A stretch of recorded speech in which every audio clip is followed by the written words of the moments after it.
So, contemporary military thought. Contemporary military thought. So, talking, from contemporary military thought, I'm going to break this down into bipolar, unipolar, and multipolar. Those being three major international relations frameworks.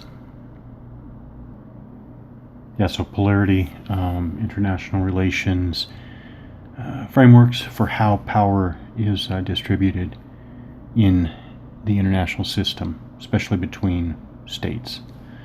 So contemporary military thought, I'm going to break that down into bipolar, unipolar, and multipolar. And before I go on from that, contemporary military thought, where did that idea come from? So Azargat, I don't know how to pronounce his name, so I'm going to just pronounce it phonetically. Azargat published a book called The Origins of Military Thought, From the Enlightenment to Clausewitz. That book had a big impact on me, and that was in the mid 90s, and that book came out in 1991, so it was fresh off the presses then, and I did not find that book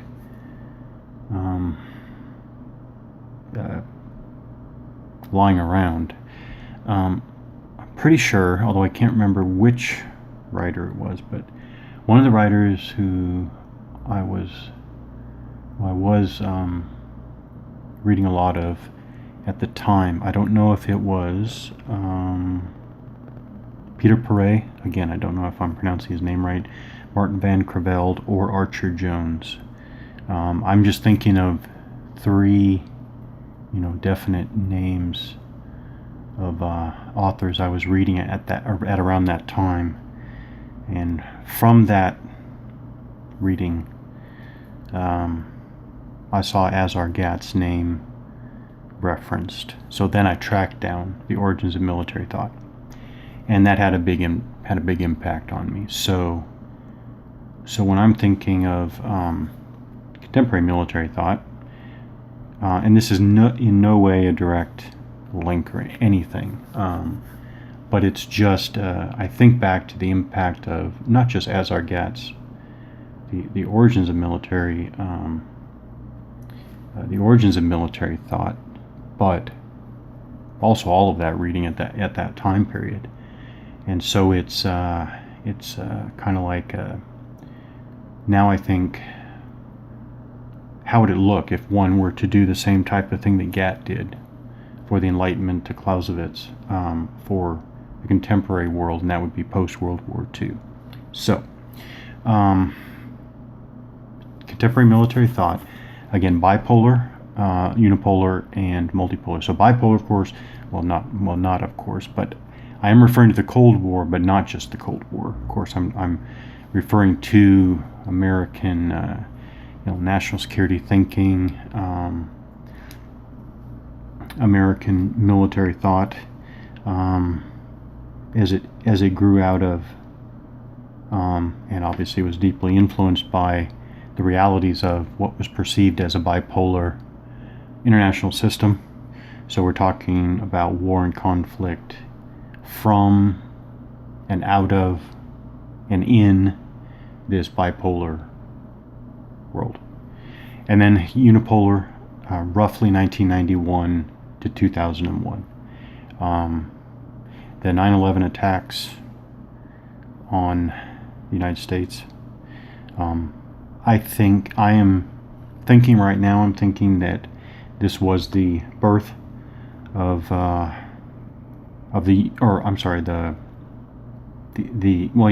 of the multipolar, the end of the unipolar. Quite early. I mean, you can definitely talk about things that come later, things that come in 2006, 2007, 2008, 2009, talking about the return of Russia maybe as a geopolitical competitor, the war in Georgia, etc. You can talk about those things, but I'm thinking that 9/11 is the start of the multipolar, the end of the unipolar, because I'm saying that the American national security community, national security organization as a whole, kind of, and it's not a question of waking up, but it was a painful realization that unipolar wasn't, I guess, what it was thought of as before. And I do think after 9/11, with this multipolar, I think that the American national security, apparatus, quickly addressing actors in the international system as either, friend or foe, quite fairly quickly. I think that is, again, that's a kind of a hard tack from unipolar to multipolar. And so multipolar is, I think, where we are at now. And now multipolar, I think, is getting fleshed out more completely. So back to the bipolar period. And I guess I can refer to them now as periods. And I am talking, I started with contemporary military thought, but I am narrowing quite significantly at this point. So now I'm going to go down to a period, which I call Army Forces in the Field. Army Forces in the Field Warfare. This is the period, late 60s, early 70s. Basically U.S. Army doctrine during the Vietnam period. So the bipolar, again, conflict period, I'm going to break up into three parts: Army Forces in the Field Warfare, active defense warfare, based, of course, on the 1976 active defense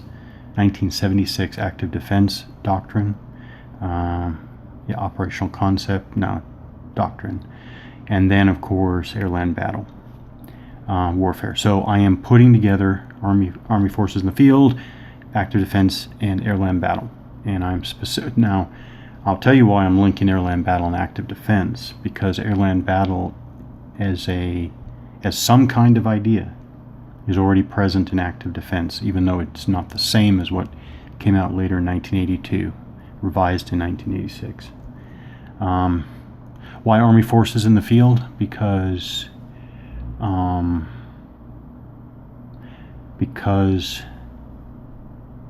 Forces in the Field also helps to explain and elaborate on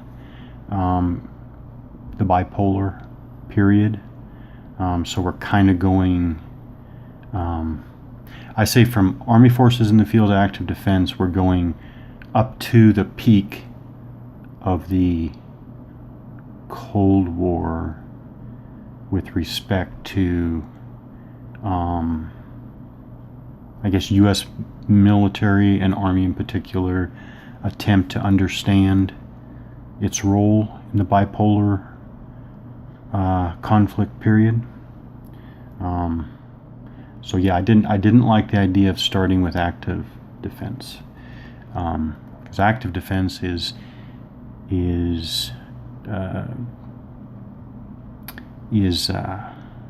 progressing off of what?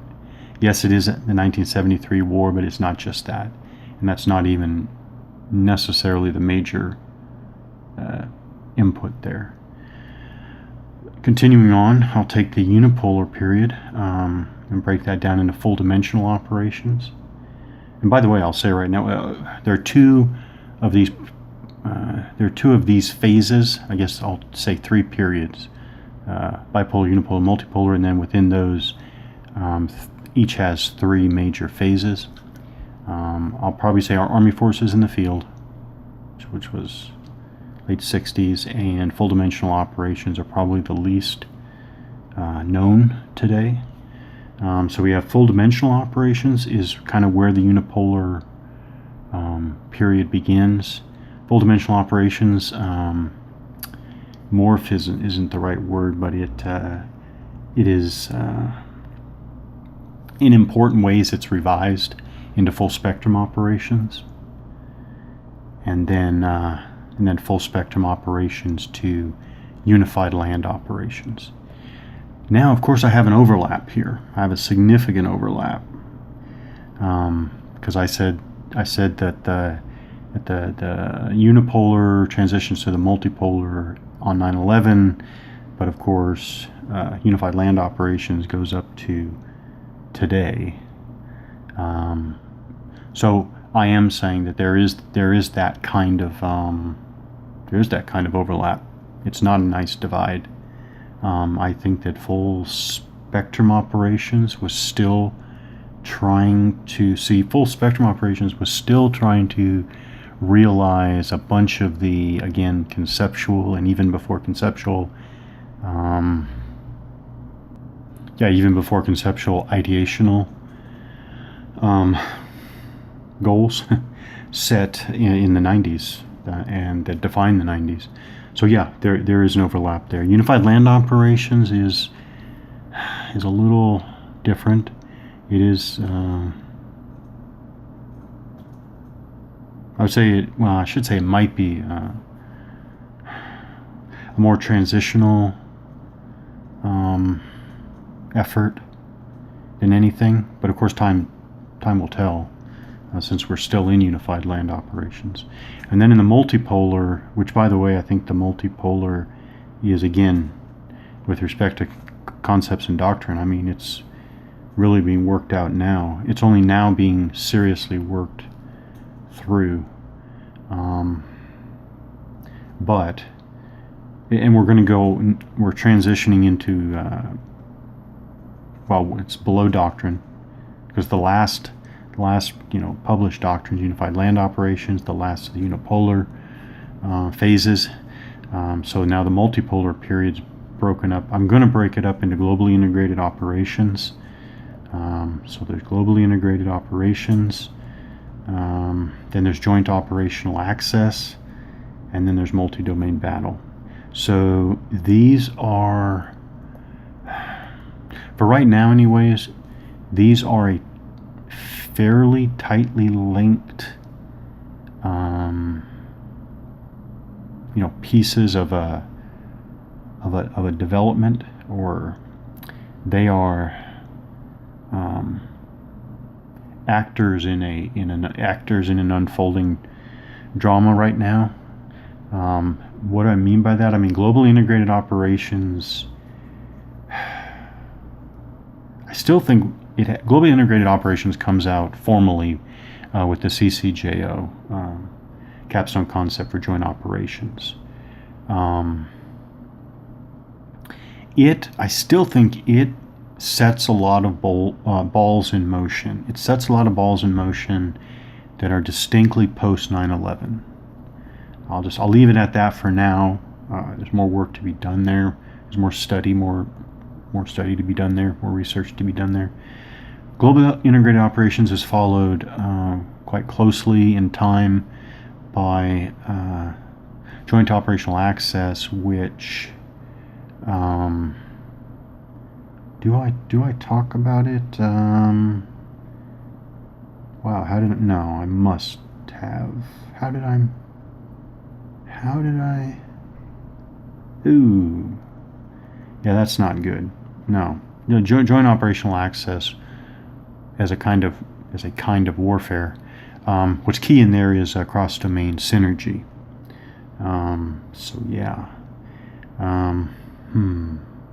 Cross-domain synergy. Yeah. Joint operational access. The joint operational access concept is the formal definition. Not definition. It's the formal explanation of cross-domain synergy. So The publication is Joint Operational Access Concept, but the core idea that, again, I think continues pushing important balls forward and in the right direction. Key there is cross-domain synergy, which then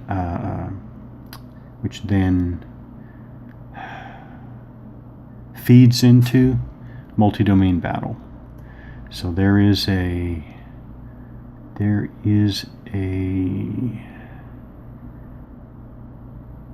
okay, so this multipolar period needs to be, I'll take another look at that. Now, going back to the bipolar war period, and the Army forces in the field, active defense and airland battle.